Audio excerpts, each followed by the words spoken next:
حضور نبی کریم سرورت عالم صلی اللہ علیہ وسلم کی خدمت میں ایک صاحب آئے اور آ کر عرض کیا کہ یا رسول اللہ، میں اور تو آپ کی ساری باتیں مانوں گا، ساری باتوں پر عمل کروں گا، لیکن ایک چیز ایسی ہے جسے میرے لیے چھوڑنا ممکن نہیں ہے، بہت مشکل ہے، اور وہ ہے اعوذ باللہ، وہ ہے زنا۔ میں زنا نہیں چھوڑ سکتا، لہذا مجھے زنا کرنے کی اجازت دے دیجیے۔ اب آپ اندازہ کیجئے کہ ایک شخص حضور سرورت عالم صلی اللہ علیہ وسلم سے، سارے کائنات کے سردار سے، معصوم حقیقی سے یہ سوال کر رہا ہے کہ مجھے زنا کی اجازت دے دیجیے۔ کوئی اور ہوتا مجھ جیسا تو اس پر ناراض ہوتا کہ خدا کے بندے، کچھ خدا کا خوف کر، کچھ شرم کر کہ تو کس چیز کی معافی، کس چیز کی اجازت مانگ رہا ہے اور کس سے مانگ رہا ہے۔ سرکار دو عالم صلی اللہ علیہ وسلم نے اس نوجوان سے کہا آؤ میرے پاس آؤ، اور اس کے کندھے پر ہاتھ رکھا شفقت سے اور فرمایا کہ یہ بتاؤ کہ تم اگر کسی سے بھی زنا کرو گے، وہ کسی کی بیٹی ہوگی، کسی کی بہن ہوگی، کسی کی بیوی ہوگی، تو یہ بتاؤ کہ اگر کوئی دوسرا آدمی تمہاری بہن سے یہ کام کرنا چاہے، تم گوارا کرو گے؟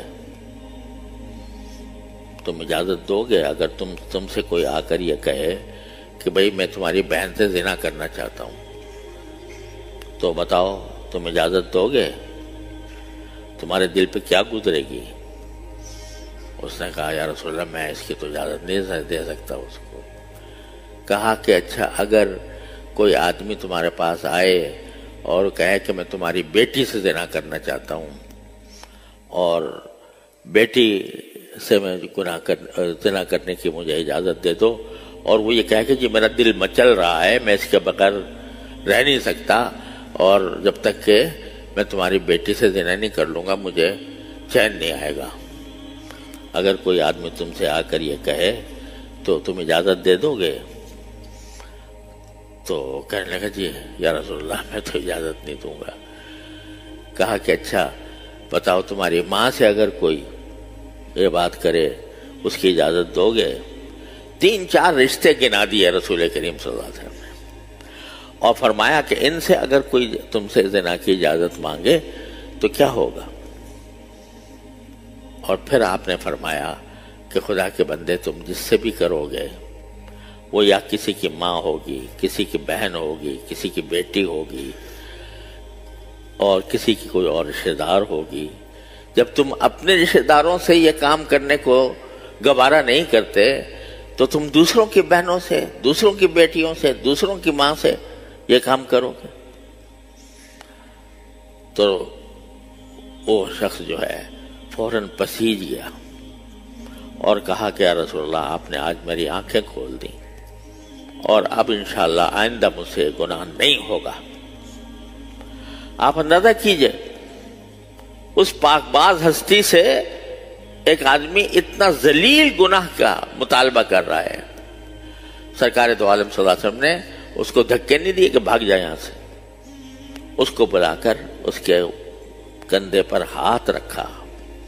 اور شفقت کا معاملہ فرمایا، اور پھر یہ باتیں کی، اللہ نے اس کی اصلاح کر دی۔ آپ ذرا بتائیے کہ جب سرکار دو عالم صلی اللہ علیہ وسلم یہ طریقہ اختیار فرماتے ہیں کسی کو اچھائی کی طرف دعوت دینے کا اور برائی سے روکنے کا، تو یہ ہے ادعو الی سبیل ربک بالحکمۃ والموعظۃ الحسنہ۔ تو یہ ہماری دعوت اگر بیکار ہو جاتی ہے یا لوگوں پر اس کا کوئی اثر نہیں ہوتا، اس کی اصل وجہ یہ ہے کہ ہم یہ آداب جو دعوت کے آداب ہیں ان کو بھول گئے ہیں، اور اس کے نتیجے میں اگر کہیں کسی کو کسی غلط کام سے روکنے کی نوبت آتی بھی ہے تو اس کو اس طرح انجام دیا جاتا ہے کہ جس سے اس کی دل شکنی ہوتی ہے، جس سے دل آزاری ہوتی ہے، جس سے وہ اپنی سبکی محسوس کرتا ہے، بے عزتی محسوس کرتا ہے، تو ایسے میں وہ دعوت بیکار ہو کے رہ جاتی ہے۔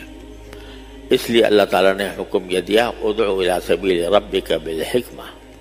حکمت کے ساتھ دعوت دو۔